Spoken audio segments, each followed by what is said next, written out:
Hanapin niya po dito yung sinasabi niya doon sa house. Sobrang Na nandito, performative, ano? yung binabanggit niya na may flood control project si Joel Villanueva. If we can, Mr. Chairman, that's okay. But later, we'll give you your time, your 5 minutes Thank you. after the break. Oh, tapang, di ba? Oh, ito, 2023 GAA. Binasa ko lahat to. Binasa ko lahat. Wala talaga. Nasa ang program funds eh. Kaya wala sa GAA. Obvious naman na di mo naman iisa-isahin yan per page dyan sa ano. So, kaya hindi siya nakikita Mayroon project ko ang sa GAA, yung kay Joel 1.5 Villanueva, is billion. because nandun pala sa program funds. Unaware si Win Gatchalian doon na yun yung pinakita niya.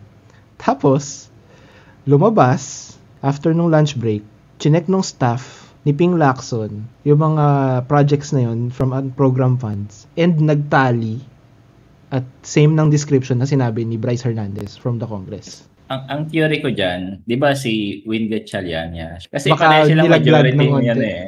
Pareho silang majority ni Pete Lacson, di ba? Pinalabas. Pwedeng di ba sabi mo nga unaware, di ba? And then gentlemen sila sa Senate, di ba? Like may working relationship sila.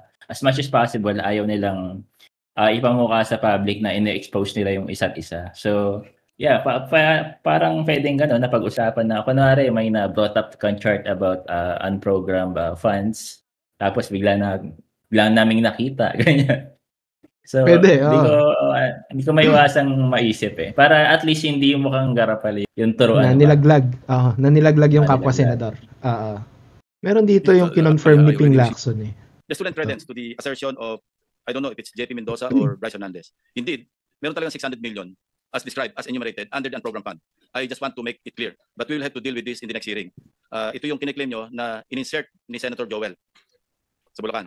Opo, I Your Honor. counted, there are 7 items or 8 items with 75 million pesos each. So I computed that's exactly 600 million. Yes po, Your Honor. Okay. Ayun, di ba? Kinonfirm na meron. Na meron talaga sa unprogrammed funds. And as described and as enumerated. Kasi ito, may mga codes eh. Yung per project. Sa gilid, may codes yon. So may specific codes. Pag yun ang binigay mo, yun talaga yun. Yun yung talagang project na yun. Binigay rin yun nila JP Mendoza and Bryce eh. So, totoo naman. So meron talaga. As enumerated, as described. Wala lang talaga sa GAA nasa unprogrammed funds. Pero sabi ko nga kanina na normal na tao, not unless you're a legislator, congressman or senador, hindi mo naman alam kung may difference yung unprogrammed funds or GAA eh. Hindi mo naman alam na yung mga projects from unprogrammed funds nandun sa GAA, na wala pala sa GAA. So most probably, ang pinagbabasihan lang nila nasa GAA yan. Pero hindi nila alam nasa ano. But anyway,